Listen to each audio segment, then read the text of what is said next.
Bonjour collègues enseignants au préscolaire et au primaire et au secondaire. Je suis Mélanie Ducharme, la conseillère pédagogique en évaluation et responsable de la sanction des études à la Commission scolaire de Laval. Depuis l'arrêt des services éducatifs sur le 13 mars dernier, vous avez certainement proposé des activités d'encadrement pédagogique à distance afin d'offrir à vos élèves un maximum de possibilités d'apprentissage. Vous avez donc ciblé les apprentissages essentiels déjà consolidés ou en voie de l'être afin de planifier vos interventions d'ici la fin de l'année. Vous avez également déterminé où en était chacun de vos élèves au regard de ces apprentissages afin de soutenir les plus vulnérables d'entre eux de façon spécifique. Pour clore cette année scolaire plutôt particulière, vous aurez bientôt à faire un bulletin pour porter un jugement sur la troisième étape et le résultat final.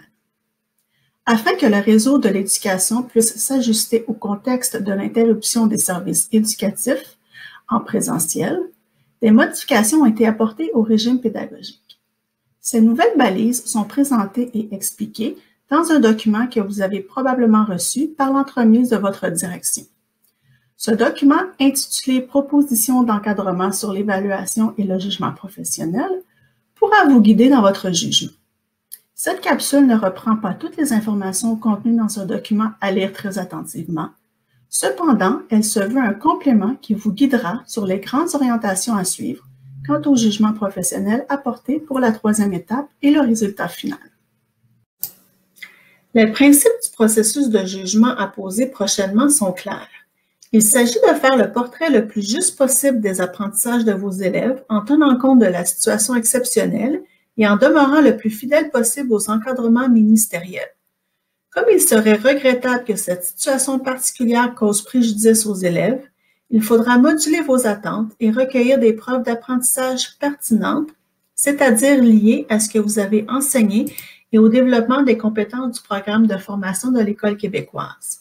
Ces preuves devront aussi être suffisantes et consignées, c'est-à-dire recueillies et documentées, afin d'appuyer votre jugement professionnel. Parlant des grandes orientations, elles figurent d'entrée de jeu dans le document. Elles présentent l'essentiel des annonces ministérielles liées à l'évaluation. J'attire votre attention sur l'orientation 1 qui se retrouve dans le haut de l'écran, qui souligne l'importance de s'assurer de la validité du jugement, notamment en s'appuyant sur des preuves d'apprentissage issues de situations d'évaluation variées, telles que des productions, des conversations, des observations. Cette orientation répond à une question souvent posée par les enseignants. Comment s'assurer que l'élève ait bien fait le travail demandé lui-même? En cas de doute, il est possible de planifier un entretien ou un travail synchrone dans lequel vous pourrez observer l'élève et le questionner sur ses stratégies et processus. J'attire également votre attention sur la mise en garde située à la fin de cette page. Il est essentiel de mentionner qu'un élève qui n'aurait pas participé aux activités d'encadrement pédagogique en ligne obtient la mention de non évalué à la troisième étape. Il n'est donc pas en échec. Votre jugement repose sur les apprentissages et non sur les comportements. La mention non évaluée est inscrite en cas de manque de traces, alors que la mention de non réussite est liée à un élève qui n'a pas fait la démonstration de ses compétences, malgré la consignation de preuves pertinentes. Cette nuance est très importante à comprendre. L'arbre décisionnel vous aidera à porter votre jugement à l'étape 3. Il se trouve à la page 5 du document.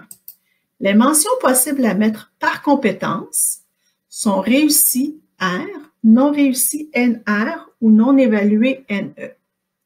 Il est important de retenir ce qui orientera le jugement sera d'une part, les occasions et interactions pédagogiques que l'élève a eues, et d'autre part, les évaluations faites entre la fin de la deuxième étape et le 13 mars, et sur les observations avant et après cette date. Maintenant, les normes pour les résultats finaux. Pour les élèves du préscolaire, il n'y a pas de changement au bulletin de l'étape 3. Comme cette étape est une étape bilan, vous devrez porter votre jugement pour chacune des 6 compétences en utilisant les cotes habituellement utilisées. Vous pouvez appuyer votre jugement sur les observations faites tout au long de l'année, mais surtout celles que vous avez colligées avant l'interruption des services éducatifs et celles faites jusqu'à ce jour. Il est important de noter que vos attentes devront être modulées, étant donné que les élèves n'ont pas eu les mêmes occasions d'apprentissage que prévu. Maintenant, pour les élèves du primaire. Pour les résultats finaux des élèves du primaire, les mentions possibles à mettre pour chaque discipline sont réussies ou non réussies, en fonction des résultats déjà cumulés lors des 2 premières étapes, ainsi que les observations recueillies et consignées depuis la fin de la 2e étape jusqu'à la fermeture des écoles et depuis le 13 mars 2020. Il est important de noter que les étapes 1 et 2 sont prépondérantes pour le jugement du résultat final et que l'étape 3 vous aidera à bonifier le résultat final d'un élève. Ainsi, si l'élève est en réussite aux 2 premières étapes, il sera en réussite de son année. S'il ne l'était pas, l'étape 3 peut appuyer le jugement à la hausse, mais pas le contraire. Au terme de votre jugement, vous devrez prendre une décision quant au passage. Le cas de certains élèves vulnérables nécessitera une réflexion plus approfondie.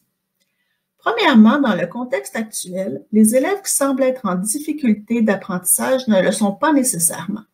Pour la plupart d'entre eux, il s'agit d'élèves qui n'ont pas reçu l'enseignement leur permettant de réaliser de nouveaux apprentissages. Il faut donc rester vigilant afin de ne pas avoir une surreprésentation d'élèves en difficulté d'apprentissage.